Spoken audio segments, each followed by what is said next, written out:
11절이죠. 11절. 믿음으로 사라 자신도 나이가 많아 단삼하였으나 잉태할 수 있는 힘을 얻었으니 이는 약속하신 이를 믿으신 줄 알았습니다. 영으로 죽은 자와 같은 한 사람으로 말미암아 하늘의 허다한 별과 또 해변의 무수한 모래와 같이 많은 후손이 생육하였느니라. 기도하겠습니다. 하나님 아버지, 우리 요성을 올바로 해석하고 이해하고 건강한 교회를 이룬다고 하는 그런 이들이 교회에 그리고 올바른 믿음에 대적으로 그렇게 활동하고 있고 존재하고 있는 이 시대에 아버지 하나님 올바른 분별의 눈을 주셔서 참 복음이 무엇인지 명확히 깨닫게 하시고 우리 하나님만 사랑하는 그런 성도의 삶 우리에게 허락하여 주옵소서. 예수님 이름으로 기도합니다. 자, 오늘은 사라의 이야기입니다. 잘 보시면 12절 한번 보세요. 죽은 자와 같은 한 사람으로 말미암아 하늘의 허다한 별과 또 해변의 무수한 모래와 같이 많은 후손이 생겼다. 이게 뭐예요? 아브라함과 이삭과 야곱에게 주어진 하나님의 약속이죠. 하늘의 별과 바다의 모래 같은 후손을 주리라 그랬단 말이죠. 근데 그 후손이 지금 이제 이삭이라는 한 인물 안에서 설명이 되고 있는 거예요. 그래서 이제 그 약속이 어떻게 이루어졌는지를 보여주는 건데, 근데 허다한 별과 해변의 무수한 모래 같은 후손, 이게 이제 예수 그리스도 안에서 결과되어질 교회인데, 그 하늘의 별과 해변의 무수한 모래 같은 교회가 어디에서 생겨났다 그래? 죽은 자 안에서. 그죠? 그걸 사라가 먼저 사는 거예요. 여러분, 사라가 단산했다라고 하는데, 단산이라는 것은 생산 능력이 끊어졌다는 뜻이죠. 그러니까 경수가 끊어졌다는 뜻이에요. 89이니까. 단산에서 생산 능력이 끊어졌을 때, 하나님이 오셔서 내년 이맘때에 라는 뜻이거든요. 그 단어가. 정확하게 기간까지 알려주세요. 25년 전에 오셨을 때는 내가 자식 줄 거야. 이렇게 막연하게 약속하셨는데, 이제 89때 오셔서는 내가 내년에 이맘때에 너에게 자식을 준다. 그랬단 말이에요. 근데 사라가, 자기 경험과 지식과 상식에 의해 하나님을 비웃죠. 이삭이라는 단어 자체가 사학라는 동사에서 나온 단어인데 그게 조롱하다, 비웃다예요. 네. 비웃습니다. 아니 어떻게 이런 늙은 막대기 같은 몸에서 자식이 나? 그러니까 이삭이 약속의 후손인데 갈라디아서 3장 16절이 그걸 예수 그리스도라고 하잖아요. 네? 근데 그 예수 그리스도를 낳는 우리 성도, 우리가 이제 예수를 낳는다는 게 예수 때문에 우리가 사는 거구나 라고 예수를 붙드는 걸 예수를 낳는다고 하는 거예요. 그러니까 예수를 낳는 자가 결국 어떤 상태에서 낳느냐를 보여주는 게 사라의 이야기예요. 죽은 자가 되어서 낳는 거예요. 그러니까 이삭과 아브라함과 사라에게 있어서 이삭이라는 존재, 약속의 후손이라는 존재는 나 하나님 안 믿었어요 라는 증거지 내가 믿어서 약속의 후손을 낳았어요가 되면 안 돼요. 왜 성경이 사라가 믿어서 아브라함이 믿어서 라고 이야기하지 않고 믿음이 사라를 믿음이 아브라함을 이렇게 믿음을 주어로 쓰는 줄 아세요? 히브리서 11장 전체를. 믿음이라는 것 자체가 우리 안에 사유되거나 우리 안에서 발휘되는 게 아니라 믿음이 그들을 도저히 가기 싫어하는 그들을 끌고 갔다라는 의미에서 믿음으로예요. 그러니까 우리가 믿음으로 구원을 받았다라는 것은 우리가 믿어서 구원을 받았다가 아니라 우리는 도저히 믿지 못할 자인데 하나님이 믿음을 보내서 믿음이 우리를 끌고 가는 거예요. 왜? 믿음이 우리를 어디로 끌고 가냐면 우리가 아벨의 이야기 또 에녹의 이야기 노아의 이야기 다 본 것처럼 우리를 십자가로 끌고 간단 말이에요. 믿음이. 그러니까 믿어라 했을 때 너희들 천국 가 그랬을 때 스스로의 의지와 뜻을 발동하여 그 길로 갈 수 있는 존재는 단 한 사람도 없어요. 누가 십자가로 가고 싶어 해요? 누가 죽고 싶습니까? 여러분 우리가 과학이라는 것을 갖다가 이야기할 때 과학은 우리의 그 어떤 경험의 산물이에요. 과학은. 그러니까 실험이라는 것 자체가 경험을 하는 거예요. 인간들이. 그죠? 실험을 거쳐서 이거는 맞아 라고 이제 모두가 합의하는 실험 결과가 나왔을 때 그걸 우리가 과학이라고 하잖아요. 그러니까 과학은 경험이란 말이죠. 그러니까 모든 인간은 그 경험에 의해서만 모든 걸 판단하고 받아들여요. 그걸 이해했다 그러고 그걸 믿었다라고 한단 말이죠. 그런데 고린도전서 2장으로 가면 믿음이라는 건 그렇게 경험하고 실험하여 우리에게 이해되어지는 게 아니라 하나님의 영, 성령이 들어가면 그들은 자연스럽게 믿어진다라고 이야기한단 말이죠. 그러니까 과학이나 실험, 그러니까 경험과 무관하게 우리에게 성도에게만 받아들여지는, 이해되어지는 어떤 것, 그게 이제 복음이고 하늘의 묵시의 현실인데 그게 믿음에 의해서 우리에게 주어지는 거란 말이죠. 그러니까 보세요. 믿음은 우리가 갖고 있는 모든 걸 털어버려요. 그래야 그 믿음이 우리의 눈을 들어 아버지께로 향하게 하거든요. 예를 들어 탕자 보세요. 탕자가 아버지로부터 이 세상에 이제 세상 것들을 가질 수 있는 능력과 어떤 그런 것들을 보유하고 쌓을 수 있는 힘을 소유한 채 이 땅에 보내지는 우리가 탕자인 거예요. 세상으로 돼지우리로 보내지는 거 우리가. 근데 보내지는데 그 탕자가 언제 아버지가 계신 아버지 집을 그리워하게 됩니까? 갖고 있는 걸 다 털렸을 때예요.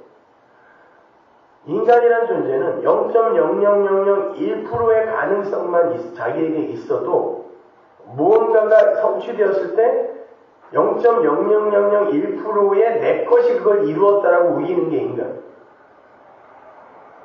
그렇기 때문에 하나님은 탕자처럼 이 땅에서 완전히 털어버리는 거예요. 자기의 백성을. 그래야 하나님만 봐요. 그들이. 그래서 우리는 탕자가 되어서 맞아요.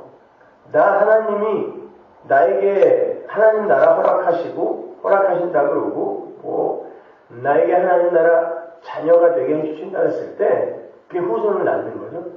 나 웃었어요. 안 믿었어요. 이거를 여러분이 이 땅에서 고백하고 가는 거지 난 한마디 했는데 그냥 덜컥 믿었네요가 아닙니다. 근데 우리는 무슨 고구마 전도왕이니 무슨 전도왕이니 두 날개 운동이니 뭐니 하면서 수많은 방법과 어떤 그 방법론을 가르치고 만들고 제시하고 교훈하고 이러고 살고 아니에요. 베드로 하나님이 신약에서 교회를 어디다 세웠다 그러냐면 사도들의 터 그러죠. 그리고 복음서에서는 베드로 위에 그러죠. 이 반석 위에. 그럼 베드로는 사도 전체를 대표하는 자란 뜻이에요. 네? 그러면 베드로가 도대체 어떤 존재인데 그 위에 교회가 세워졌냐고. 나는 예수님 팔아먹은 사람입니다 라는 고백이 있는 사람이 교회. 그래서 하나는 예수님이 십자가 앞에서 베드로를 그 지경으로 몰아가. 너희 교회, 사도는 바로 우리의 대표라고 해요. 12사도는. 교회야. 너희들은 내가 너희들을 구원하고 살렸다라고 했을 때 절대로 나를 못 믿는 자가 교회야지. 그러니까 십자가는 우리를 구원한 표이기 이전에 니들은 베드로처럼 나를 팔아먹은 자란다. 이걸 고백해야 하는 게 십자가란 말이에요. 12사도들이 베드로 안에서 전부 예수님을 떠났죠. 그래서 단 한 명도 안 남아있던 겁니다. 그때 그들이 십자가만 보면 무슨 생각이 났겠어요? 난 도망갔는데. 그 생각 이외에 여러분 사도들이 무슨 뭐 대단한 힘과 능력을 갖고 그렇게 뭐 예수를 위해서 죽은 게 아니라 그렇게 예수님이 그들의 정체를 확 폭로시키고 성령을 보냈단 말이에요. 성령을 보냈다는 건 믿음이 이제 드디어 가입하는 거란 말이죠. 믿음이 가입하게 되자 그들이 예수의 삶을 그대로 끌려가며 살게 되더라는 거예요. 성령이 임하고 그들이 금방 무슨 뭐 목숨도 아까워하지 않는 이런 사람들이 된 게 아니에요. 그러면 자기들끼리 쌈박질하고 그러면 안 되잖아요. 바울과 바나바가 싸우고 무슨 뭐 유대인하고 밥 먹다가 쪽팔려서 도망가고 이런 일이 있으면 안 된다니까요. 성령이 임했는데 그런 일이 있으면 그냥 믿음이 그런 떡같은 사라 같은 죽어 단산한 그들을 그냥 십자가까지 끌고 가서 나중에 거꾸로 매달아 버리는 거예요. 그래서 베드로가 12사도의 대표, 12사도는 교회의 대표니까 모든 교회를 십자가에 거꾸로 매다는 게 믿음이란 말이에요. 그래서 하나님은 복음을 하나님 나라를 전파하라 하는 자들에게 어떤 힘과 능력, 뭐 대단한 어떤 뭐 외모라든지 그 외형적인 어떤 이런 거 모양새 이런 거를 못 갖추게 하고 보내는 거예요. 돈도 하나도 없고 그냥 지팡이 하나 들고 전도하라고 보내죠. 다 뺏어버려요. 모든 거를. 그런데 그걸 보고 하나님께 돌아오는 자는 그건 진짜인데 만약에 이들이 고지 꼭대기에 올라가갖고 어마어마한 것들을 성취하고 뭐 굉장히 훌륭한 어떤 존재 인물이 되어서 존경받을 만한 자가 되어서 그런 사람이 가면은 뒤에 줄줄줄줄 쫓잖아요. 이 역사가 그 증명해 주는 거잖아요. 그죠? 어떤 스승이 어떤 훌륭한 인물이 왔다 그러면 사람들이 줄줄 쫓게 돼 있다니까요. 그거는 인간들의 상식과 의지를 쫓는 거지 절대로 믿음이 쫓게 하는 게 아니란 말이에요. 근데 다 털리고 빈손으로 줄게 가는데 하나님이 택한 백성이 그들을 영접하는 거예요. 그게 전도란 말입니다. 근데 고지에 올라가가지고 무슨 뭘 훌륭한 사람이 돼서 기독교인다운 삶을 살면 사람들이 우리를 보고 예수를 믿을 것이다? 이건 성경을 거꾸로 보는 거예요. 이게 개혁주의 아니에요, 오늘날 개혁주의.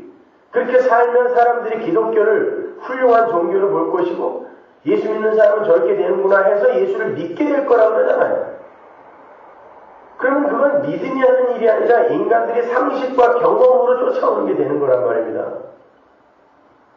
그래서 하나님이 인간들의 그 상식과 경험을 다 묵사발내고 믿음으로 하나님의 백성을 건진다라는 그렇게 일하시기 위해 꼴같지도 않은 제자들을 그렇게 다 탁탁 털어서 그냥 보내는.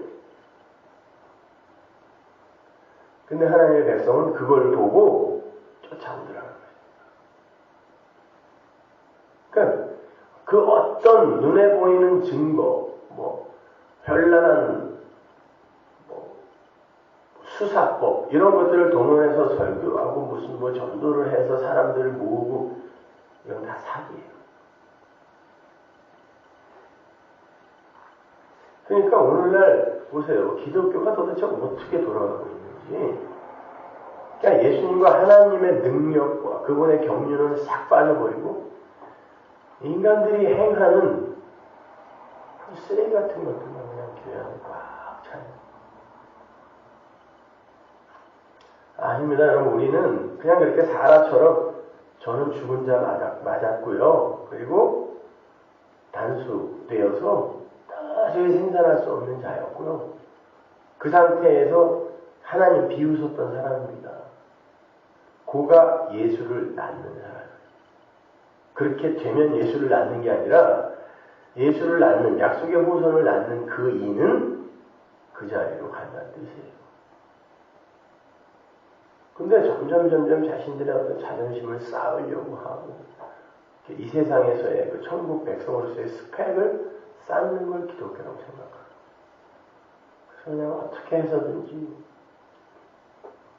마음에 넣는 착한 일들 하려고 하는 거고 그런 거예요. 그런 기독교는 없는 거예요, 여러분. 우리는 이 세상에 죽는 거예요. 가롯 유다 보세요. 여러분, 가롯 유다가 왜 예수님의 그 십자가, 그 양 사이에 등장하는 줄 아세요? 성경은 항상 샌드위치 구조, 인클루지브 구조로 이해를 해야 된다 그랬죠? 이게 히브리 사람들이 대표적으로 쓰는 문화 기법이니까. 예수님이 십자가에서 죽으셔야 된다는 이야기를 하시는데 바로 그 앞에서 향유를 깬 여자의 이야기, 바로 그 뒤에서 유다가 30냥에 팔아먹는 이야기가 붙어있어요. 그러면 이 두 이야기는 예수님의 십자가를 설명하는 거다라는 걸 우리가 쉽게 알 수 있죠. 샌드위치의 속은 항상 양쪽의 빵을 강화하는 역할을 하거나 설명하는 역할을 하니까. 그러면 예수님의 죽음이라는 것, 그 예수님이 도대체 왜 죽었는가를 설명하는 게 향유, 옥합을 깬 여자의 이야기고 가롯 유다의 이야기예요. 그러면 보세요. 가롯 유다는 지금 예수님의 십자가를 유발시킨 모든 백성들의 대표로 지금 서고 있는 거예요. 그게 도저히 불가능한 사람의 모습이에요. 그러니까 유다, 그 나쁜 놈 도대체 어떻게 그럴 수가 있어? 그런 말씀하지 마시고 지금 내가 유다래. 유다 곱하기 1호. 그 나라고요. 우린 여전히 예수 팔아먹고 있잖아요. 지금 나의 유익을 위해서. 뭘 아니야. 향유의 옥합을 깬 여인은 그러니까 하나의 배우라고 생각하세요. 성경에 나오는 배우. 그 배우들은 다 나를 상징한다라고 생각하시면 돼요. 향유의 옥합을 깬 여인은 믿음으로 말미암아 예수님이 이렇게 죽으셔야 내가 살 수 있구나. 왜? 나는 창녀였거든. 7 귀신 들었던 창녀였거든. 그러니까 나는 도저히 내 의로 살아날 수 있는 존재가 아닌 거야. 그런데 믿음이 나에게 오는 저희가 죽어 네가 살 것이다 라는 그 하늘의 묵시, 그 비밀을 계시해 주셨단 말입니다. 그러니까 그 향유 옥합이라는 거, 한 일국의 왕의 장래에 쓰일 만큼의 엄청난 양이에요. 그거를 그 참여했던 여인이 평생 모아도 못 모으는 양이에요, 그걸. 근데 그걸 깨서 예수님의 죽음을 예비했다는 것. 하늘의 만물이신 진짜 재물을 알아봤다는 뜻이에요. 이분이 거룩한 분이고 이분이 바로 나를 구할 메시아다를 거기서 그냥 보여주는 거란 말이에요. 근데 유다가 어떤 놈이냐면 이 세상에서의 인간들의 자존심을 지키기 위한 인본주의자로 등장을 한단 말이죠. 이게 누구냐면 믿음이 오기 전에 이 귀신, 7 귀신 들렸던 이 여자의 모습이 유다인 거예요. 그게 귀신 들림이라니까. 나오잖아요. 귀신이 하나 나갔다가 나중에 7 귀신을 데리고 들어오는 그 존재가 누구냐면 믿는다고 하고 자기를 깨끗하게 치워놓은 자. 이게 율법주의란 말이에요. 근데 그 안은 텅 비어있어요. 뭘 어떻게 비어있다는 거예요.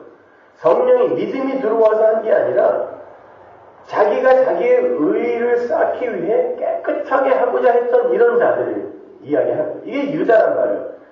이놈은 정작 돈을 좋아했다는 건 맴몬이라거든요. 그 맴몬은 나란 말이에요. 나.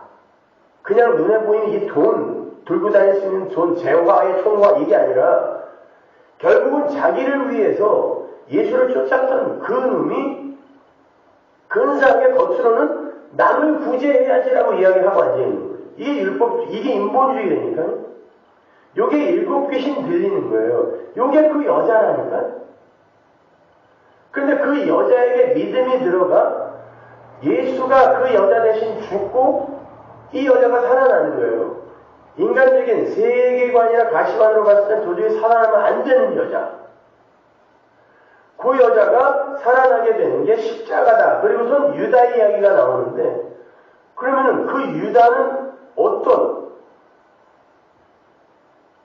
이 내 안에 들어있는 그 유다가 뭔지를 보여주는 게 또 그 밑에 유다 이야기라고. 예수님을 이 유다는 시칼이었죠.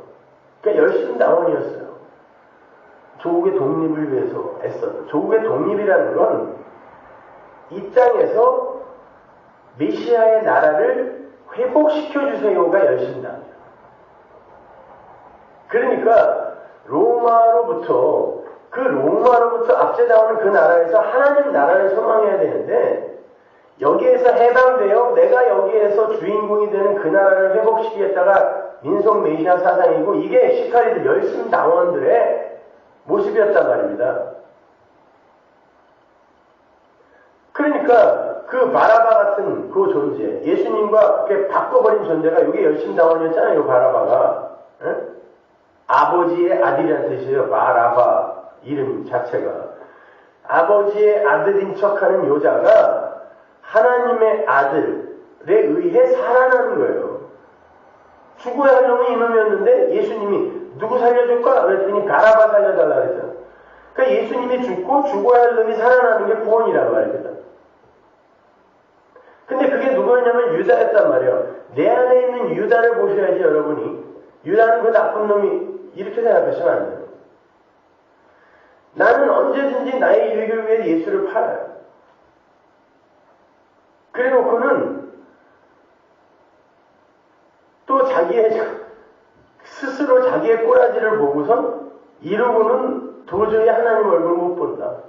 그러니까 내 죄는 내가 책임진다 그러고 목매달아 죽어버리고 끝까지 인간의 자존심을 지키는 거죠.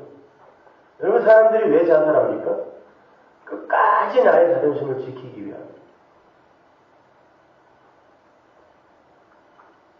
내 자존심을 지키기 위해 사람들은 죽음도 불사하는 거예요. 그렇게 죽어버리는데 그 예수님의 몸값으로 제사장들이 뭘 사냐면 피박틀 사요. 아겔당. 그리고는 그걸 나그네의 무덤으로 쓴다고요. 근데 성경 다른 곳에서는 예수님의 피값으로 교회를 샀다 그러죠. 그러면 예수님의 피값으로 산 교회는 뭐라는 거예요? 피박, 나그네의 무덤이라는 거예요. 그러니까 여러분이 교회 안으로 들어오자마자 역사 속에서 죽는 거예요. 무덤 속으로 들어가는 거예요, 그것이. 근데 그 길을 누가 가겠냐고요. 그래서 믿음이 끌고 가는 거예요. 아무도 안 가려고 한다니까요. 하루에도 12번씩 도망가고 싶은 게 우리의 마음이어야 돼요. 아주 그런 경험을 절절하게 시켜주는 하나님께 저는 아주 감사한데 하루에도 12번씩 도망가고 싶어요. 왜 예수를 내가 이렇게 힘들게 믿어야 되나?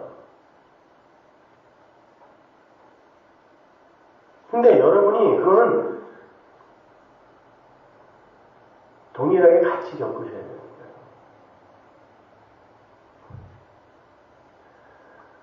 여러분, 우리가 약속의 자손이 되는 것은 어느 정도 가능성이 있는 상태에서, 그러니까 인공수정이라는 거 있죠. 그거는 아직 그 여자에게 어떤 능력이 남아있다는 거예요. 90살 먹은 할아버지, 할머니한테 인공수정 해봐야 안 돼요. 어느 정도 여자의 기능을 갖고 있는 자에게만 인공수정이 가능해요. 근데 우리는 믿음을 그렇게 생각한다니까요. 하나님이 능력 있는 어느 정도 가능성이 있는 우리에게 그런 도움을 주는 거라고 생각합니다. 아니요. 완전히 폐경이 돼서 도저히 불가능한 그 상태로 만들어 놓고 그건 죽은 거예요. 여자로서 그냥 죽은 거니까요.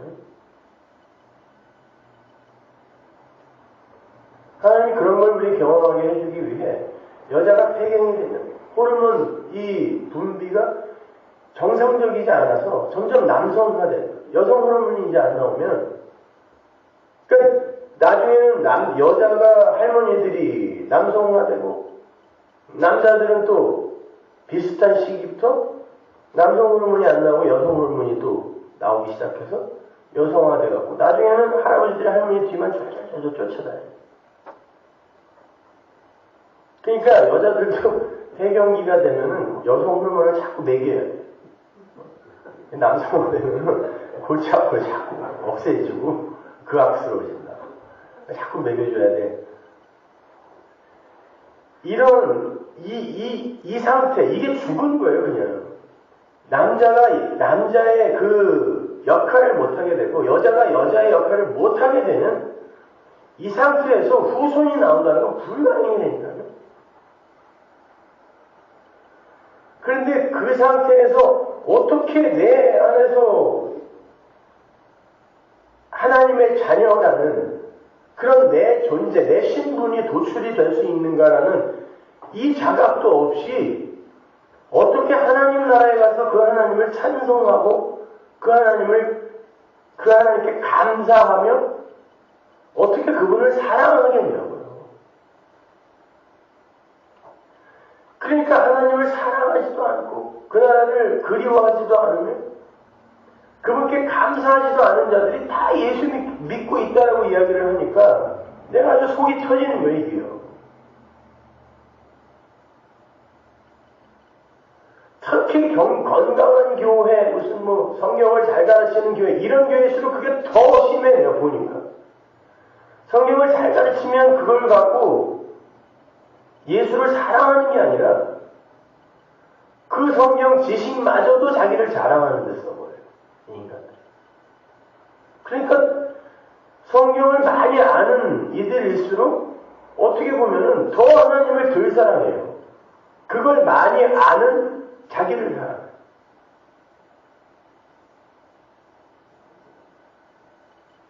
그러니까 우리 인간은 그냥 가능성 제로라고 생각하시면 돼요. 예수 믿고도 마찬가지예요. 하나님은 그렇게 믿음으로 우리를 찾으세요. 예전에 여러분 그런 거 많이 보셨죠? 누가 이 사람을 모르시나요? 남북이산 가족 찾기 때 내가 이러이러한 내 가족을 찾습니다 라고 거기에다가 방을 붙여요. 그럼 내가 이런 사람을 찾습니다 라고 붙인 그 대자보나 그걸 보고 그냥 아무나 막 와도 돼요. 야, 누가 나를 찾는데 그러고 막 와도 돼요. 거기에 내 아들은요 어깨에 점이 있고요, 그 점은 빨간색이고요, 이런 거 다 그 사람만 와야 되는 거예요. 그걸 전도라고 한다고요. 그러니까 내 진짜 아들은 그걸 보고 나네 하고 오는 거예요. 근데 아무나 그걸 보고 올 수는 없다니까요. 근데 우리는 아무나 이걸 보고는 아무나 올 수 있게 만드는 무슨 근사한 대자보를 만드는데 이 방법론에 치중을 하고 있으니까 하나님의 전도, 설교는 바로 그 방을 보고 나네 라고 하는 그 사람만 부르기 위해 이 땅에서 던져지는 거예요. 그리고 그 사람들은 와갖고 우리 아버지가 나 안 찾아줬으면 어떡할 뻔했네. 큰일 날 뻔했네. 이러고서는 내가 뭐가 잘나서가 아니라 그냥 내가 아버지 아들이라 날 찾아준 거구나. 누가 이 사람을 모르시나요?에 우리 아들은 이러이러한 사람인데 적어도 지금은 변호사쯤은 돼 있어야 되고 재산은 한 10억 이상 있어야 되고 이런 조건을 거는 사람이 있어요. 안 그러면 오지도 말아야 될 게 이게 있냐고요. 나 집만 되니까 그 정도 안 됐으면 오지도 마라. 어서 뒤지든지 말든지 이런 아버지 있냐고요. 가족을 찾을 때는 그런 건 아무 관계가 없는 거예요. 그냥 내 아들 얼굴 한 번만 봐도 좋겠다는 그 심정으로 우리 아버지가 나를 찾는 거예요. 그러니까 그 아버지가 사랑스러울 수밖에 없죠. 나 완전히 거지되고 개털됐는데 근데도 우리 아버지가 얼굴 한 번만 봤으면 좋겠다라고 예수를 보냈단 말입니다. 그런데 그 아버지 만나기 전에 무슨 자격을 갖추겠다 그러고 이러면은 도대체 그 아버지를 그게 모욕하는 거고 무시하는 거지. 그건 아버지의 사랑을 완전히 묵살아내는 거라니까요. 근데 이게 무슨 개혁주의니 성화론이니 이래가지고 사람들을 오히려 더 신비주의나 기복주의보다 더 미혹하고 있는 거예요. 이게. 근사한 사람이 돼서 가지는 거예요. 그렇게 되는 게 나쁘다는 게 아니라 노력을 하시라고요. 근데 그런 노력 중에도 나는 그래도 죄인 중에 계시네요 라는 이 고백이 여러분에게 분명히 있어야 된다는 뜻이에요, 제 말은. 근데 이미 나는 많이 성취했다고 하는 사람들이 이렇게 노여워하는 거예요. 그 말에. 나는 이만큼 해놨는데 왜 이걸 다 무시해버리냐는 거예요. 저한테. 내가 언제 무시했냐고요. 그래 열심히 했는데 그게 당신의 자랑으로 지금 쌓여있다면 그거는 가짜다. 이게 틀린 말이냐고요. 근데 왜 그 얘기를 했는데 이렇게 노여워하냐고. 못 놓겠다는 거예요. 그거는. 내가 지금 쌓아서 어떻게 이걸 쌓아놨는데 이걸 어떻게 포기하냐는 거죠.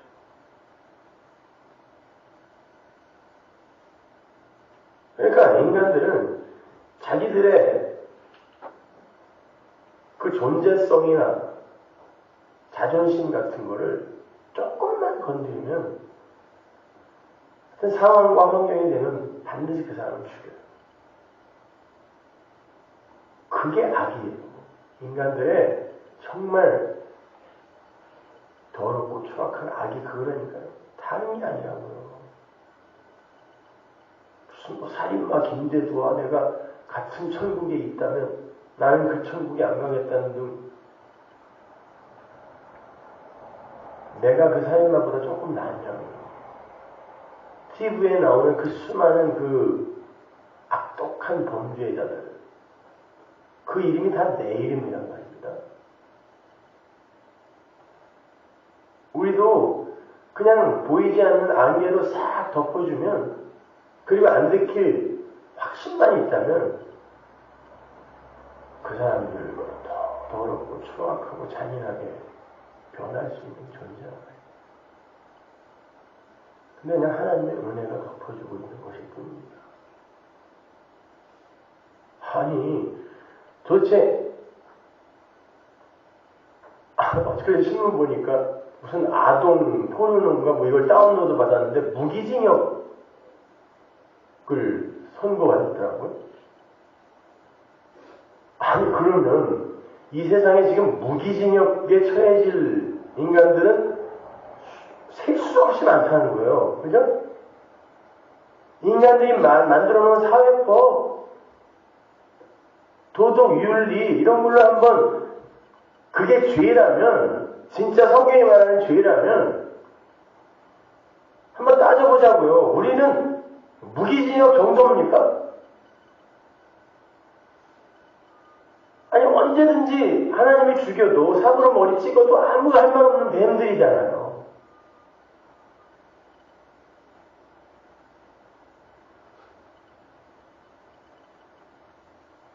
어떤 선생님이 뭐 제자랑 같이 잠을 잤는데 제자가 미성년자야. 근데 둘이 사랑했대요. 근데 법이 얘가 미성년자면 무조건 무슨 둘이 사랑하건 말건 징역 15년. 그런 게 죄라면 우리는 감옥에서 평생 썩어도 못 나와요. 지옥에 언제든지 보내줘도 우리는 아무 할 말 없는 거예요. 그런데 도대체 우리가 누구를 가리켜서 저놈은 죄인이고 나는 조금 낫고 이러냐고.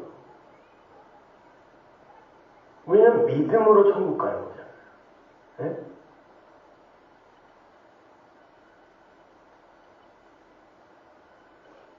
그러니까 얼마나 이 죄라는 게 교묘하고 얼마나 이것이 집요하며 더러운지 한번 잘 생각해 보세요. 그래도 여전히 이 나를 붙드시겠냐고. 이 나를. 하루도 12번씩 죽여버리고 싶지 않아요, 이거? 이거 확 언제 그냥 이거 목을 매달아 버릴까? 이거 확 그냥 불로 확 태워 죽여버릴까? 이런 생각 안 드세요? 죽는 날까지 그런 생각이 들어야 돼요, 우리는. 내 안에 있는 예수에 붙들린 나만 가치가 있는 거예요. 근데 그 예수가 드러나기 위해서는 내가 누군지를 분명히 아셔야 된단 말이에요. 그게 말씀이 하는 역할이 되잖아요. 골수와 관절과 영혼까지 쪼개버리는 이 말씀의 역할. 근데 이렇게 그냥 훌륭하시고 고매한 분들이 많냐고, 교회 예배당. 그런 유다가, 여러분, 예수님이 잡되시기 전날 밤에 분명히 요 중에 하나가 날 팔 거다 그랬을 때 유다가 뭐라 그래요? 유다만. 난 아니지요. 유다만. 정작 팔아먹은 놈이 난 아니지요. 그런다니까요. 성도는 내 접니다.로 가야 됩니다.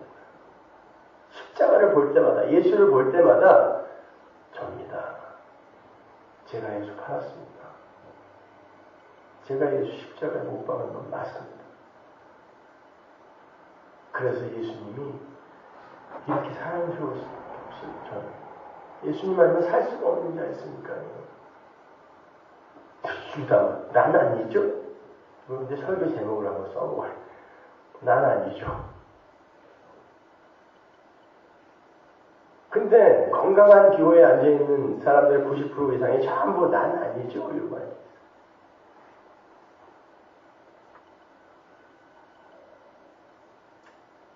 그래놓고 그 이후로 가룟 유다를 욕하고 있다니까요. 난 아니죠.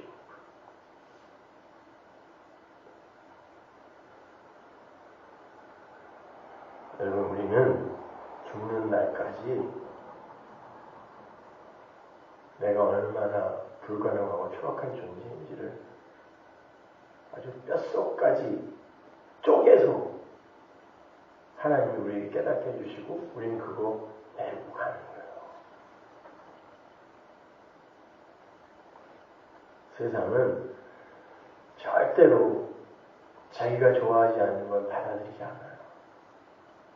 근데 복음이라는 건 선악과 따먹은 아담들이 절대 안 좋아하는 거예요. 다. 근데 그게 어떻게 받아들여질 거라고 생각하세요? 사람들한테 그렇게 쉽게. 아니라니까요. 우리와 같은 설교를 듣고 있고 뭐 같은 이야기를 한다고 해서 그 사람들도 다 예수 믿는 사람들 아니에요.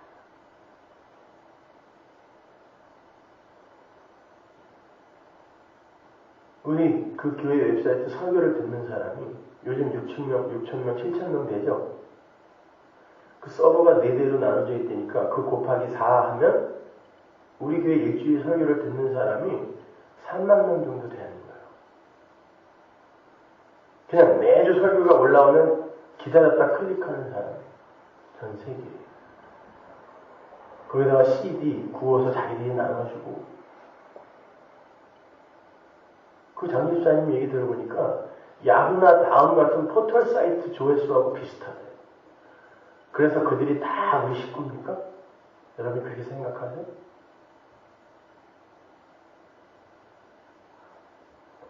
천만의 말씀이에요.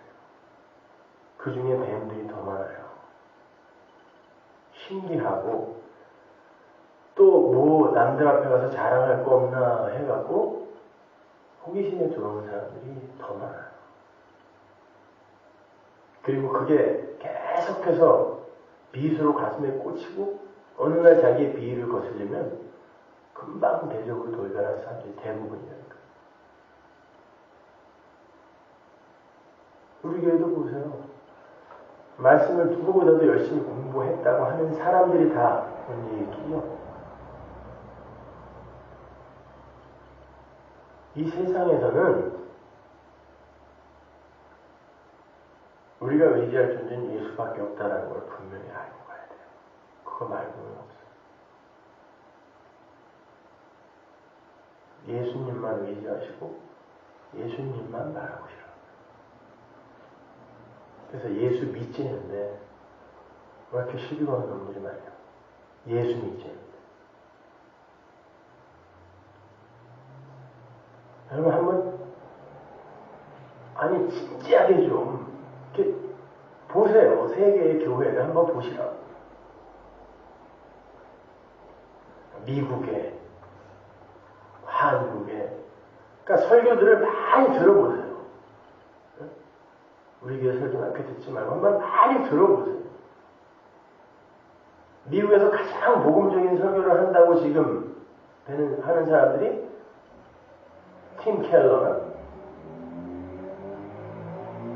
아니면 그 선교사 출신 누구예요? 별로 내가 안 좋아하는 사람. 존 메가더, 존 파이퍼, 폴 워셔 이 정도죠. 그 사람들의 설교를 여러분들이 한번 잘 이렇게 분석해 보세요. 진짜 성경 말씀에만 집중하여 과연 몇 분을 할애하는가?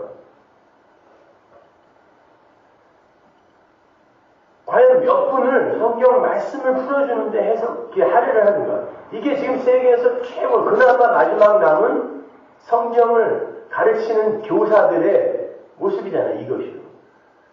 한국에 있는 목회자들 어떤 것도 좀 한번 들어보세요. 박영선 목사님이라든지 이명수 목사님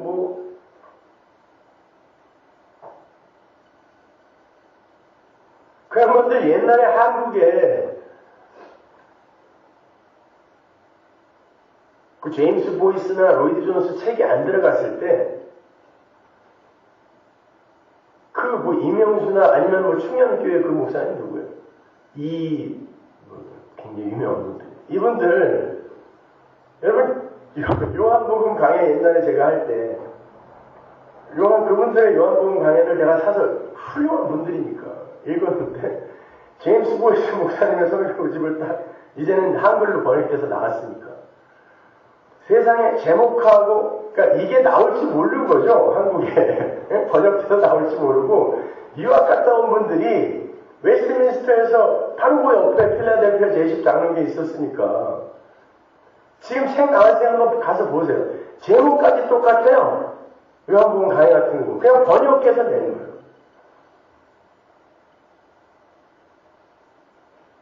근데 그것도 그나마 지금도 그렇게 설교를 하고 있는데 그나마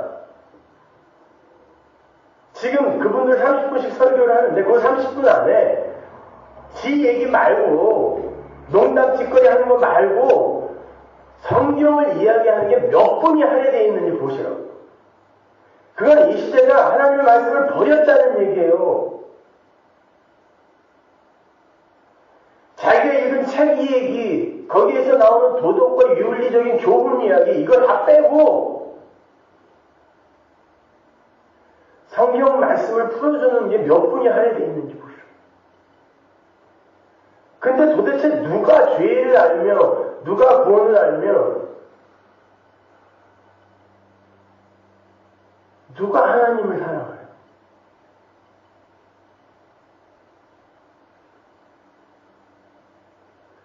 그러니까 그냥 암담하고 답답한 거예요. 사무실에 이렇게 앉아있으면은 근데 나라고 맨날 이럴 필요가 있나라는 생각까지 들고 말이죠.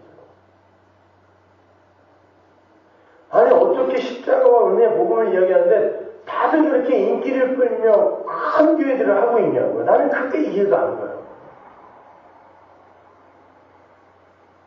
십자가는 하나님의 백성을 지금 십자가에 매달아 죽여버린다고 하는데 어떻게 그 훌륭한 목사님들은 다 그렇게 승승장구만 하고 있는 거예요.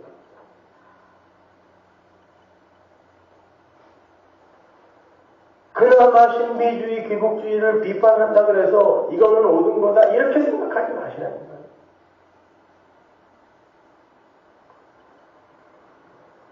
여러분 말씀은 우리를 불편하게 만들어요. 죽고 싶게 만들어요. 정말 무화과나무 뒤에 숨어서 하나님 진짜 정말 나는 면 먹었습니다라는 이 고백을 하게 만들어야 되는 거지. 나는 주의 공병 그러면서 그냥 1년에 5번씩 단기 선교 가게 만들고 이런 게 아니라니까요. 가서 뭘 전하냐고요. 어떤 하나님을 전하냐고요. 거기가. 우리는 사람이란 말이에요. 죽은 자같이 되었던 자. 근데 하나님의 믿음으로 거기에서 약속의 우선 예수를 낳게 하는 거예요. 그러면 나는 살아였습니다. 하나님 끝까지 조롱한 자 맞습니다. 라는 고백이 나와야지.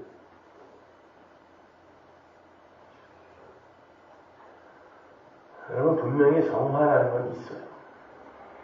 근데 우리가 이야기한 지금 개혁주의가 이야기하는 존 캘빈이 이야기하는 그 따위의 성화는 성경에는 이야기하지 않아요.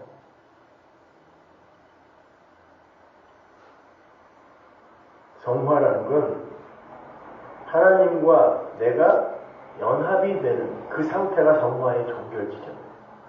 그렇다면 내가 하나님으로 가득 채워지려면 내 것들이 계속 뺏겨가는 걸 성화라고 해요. 그래서 결국에는 저는 예수 안 믿었으면 큰일 날 뻔했네요. 저는 예수 없으면 도저히 존재할 수 없습니다가 이게 성화의 극치, 절정. 근데 이건 창피하죠? 부끄러운 거예요. 그러니까 어느 정도의 가능성과 어느 정도의 자격과 조건을 갖추어가려고 하는 거고 큰 착각하는 겁니다. 그런 기억이 없어요. 오늘도 그 하나님의 말씀 앞에서 부스러워지고 자기의 존재를 차압당하는 올바른 성도의 삶을 사십시오. 많이 외로울 거예요. 많이 힘들 거예요. 상처 난 그 상처에 소금을 그냥 생소금을 뿌리는 것보다 더 아픈 그 경험을 여러분이 하셔야 돼요. 그래야 예수를 사랑하시는 기도하겠습니다. 하나님 감사합니다. 우리 하나님 말씀이 또 우리를 이렇게 덮쳐 우리를 폭로해냅니다. 이 역사를 폭로해냅니다. 하나님 우리가 이 신앙생활을 통하여 반드시 겪어야 하고 깨달아야 할 것들을 오늘도 조금이라도 맛보고 경험할 수 있게 해주옵소서. 그리하여 아파하고 외로워하고 절망성에 떨어지는 그런 경험을 할지라도 거기에서 한 발 더 깊이 손에 힘을 더욱 주어 십자가를 경험하게 하시고 붙들게 하여 주옵소서. 예수님의 이름으로 기도합니다.